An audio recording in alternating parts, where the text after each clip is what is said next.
அஸ்ஸலாமு அலைக்கும். ஹஜ்ரத் ஜிப்ரீல் அலைஹிஸ்ஸலாம் அவர்கள் யாரை சபித்தார்கள்? நாயகம் ஸல்லல்லாஹு அலைஹி வஸல்லம் அவங்க ஒரு தடவை மிம்பர் படியில் ஏறும்பொழுது முதற் படியில் மீது காலை வைத்ததுடன் ஆமீன் என்று சொன்னாங்க. பிறகும் ரெண்டாம் படியில் ஏறும்போது காலை வைத்தவுடன் ஆமீன் என்று சொன்னாங்க. பிறகு மூன்றாம் படியில் ஏறும்போது அதே மாதிரி ஆமீன் சொன்னாங்க. பிறகு அவர்களுடைய குத்பா பிரசங்கத்தை முடிச்சு கொண்டு கீழே இறங்கி வந்தபோது சஹாபாக்கள்லாம் கேட்டாங்க, யார் ரசூலுல்லாஹ், இன்று நாங்கள் புது விஷயத்தை பார்த்தோமே, இதற்கு முன் இந்த விதமாக நாங்கள் கண்டதே இல்லை அப்படின்னு சொல்லி கேட்குறாங்க. நாயகம் அவங்க சொல்கிறாங்க, தாங்கள் என்ன அற்புதத்தை கண்டீங்க அப்படின்னு சொல்லி கேட்குறாங்க சஹாபாக்கள்லாம். இன்று நீங்கள் வழக்கத்திற்கு மாற்றமாக மிம்பர் படியின் மீது ஏறி கொண்டிருக்கும் போதே ஒவ்வொரு படியின் மீதும் ஏறும் பொழுது ஆமீன் என்று கூறினீர்கள் என்றாங்க.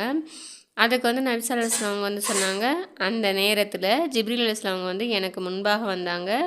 அப்பொழுது நான் முதற்படியில் மீது பாதத்தை வைத்த உடனே ஜிப்ரீல் அலைஹிஸ்ஸலாம் அவங்க எவனொருவன் புனித ரமலான் மாதத்தை அடைந்திருந்து அதிலிருந்து மன்னிப்பு தேடவில்லையோ அம்மனிதன் நாசமடைகன்னு சொன்னாங்க. நான் என்று துவா செஞ்சாங்க. நான் அதுக்கு ஆமீன் சொன்னேன் அப்படின்னு சொல்கிறாங்க. இரண்டாம் படியின் மீது நான் பாதத்தை வச்ச உடனே ஜிப்ரீல் அலைஹிஸ்ஸலாம் அவங்க உங்களுடைய திருநாமம் முறைக்கப்பட்ட பின்னரும் எவன் உங்கள் மீது ஸலவாத்து சொல்லவில்லையோ அம்மனிதன் நாசமடைக அப்படின்னு சொல்லி சொன்னாங்க.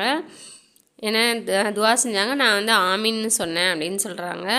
பிறகு நான் மூன்றாம் படியில் பாதத்தை வச்ச உடனே எவனொருவன் பெற்றோருக்கு இருந்தும் அவங்களுக்கு அவங்களில் ஒருத்தவங்க வயோதிகத்தை அடைந்திருந்தாலும் அவங்களுக்கு வழிபட்டு நடக்கலையோ அவங்களுக்கு ஹித்மத் செய்யலையோ அவன் சொர்க்கம் போக மாட்டான் அப்படின்னு சொல்லி சொன்னாங்க. நான் அதற்கு ஆமீன் சொன்னேன் அப்படின்னாங்க.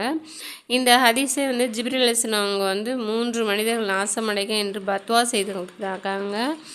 இதன் மீது நாயகம் ஸல்லல்லாஹு அலைஹி வஸல்லம் அவங்களும் ஆமீன் சொல்லியிருக்காங்க. இதனவே நம்ம விளங்கி கொள்ளணும் இன்ஷா அல்லாஹ். இந்த பத்வா எவ்வளோ கடுமையானதாக இருக்குதுன்னு. எனவே நம்மளால் நோன்பு வைக்க முடியலன்னா நோன்பு நாளையில் துவா செஞ்சு நம்ம பாவம் மன்னிப்பாவது இன்ஷா அல்லாஹ் கேட்கணும்.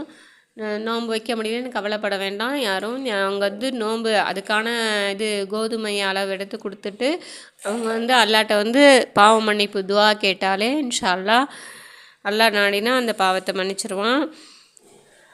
அடுத்தது நாயகம் ஸல்லல்லாஹு அலைஹி வஸல்லம் அவங்க முஹம்மது நபி ஸல்லல்லாஹு அலைஹி வஸல்லம் நபில் நாயகம் ஸல்லல்லாஹு அலைஹி வஸல்லம் அப்படின்னு நம்ம பேரை கேட்டாலே ஸல்லல்லாஹு அலைஹி வஸல்லம்னு நம்ம சொல்லணும், ஸலவாத்து சொல்கிறது இன்ஷா அல்லாஹ். மூணாவது பெற்றோர்கள் இன்ஷா அல்லாஹ். யாருக்கெல்லாம் பெற்றோர்கள் இருக்கிறாங்களோ அவங்க வயோதிகத்தை அடைஞ்சால் அவங்களையும் ஹித்மத் செஞ்சு அவங்களையும் பார்த்து நம்ம சொர்க்கம் செல்வதற்கு எல்லாம் அல்லாஹ் தஆலா நம் அனைவருக்கும் தௌஃபீக் செய்வானாக. ஆமீன்.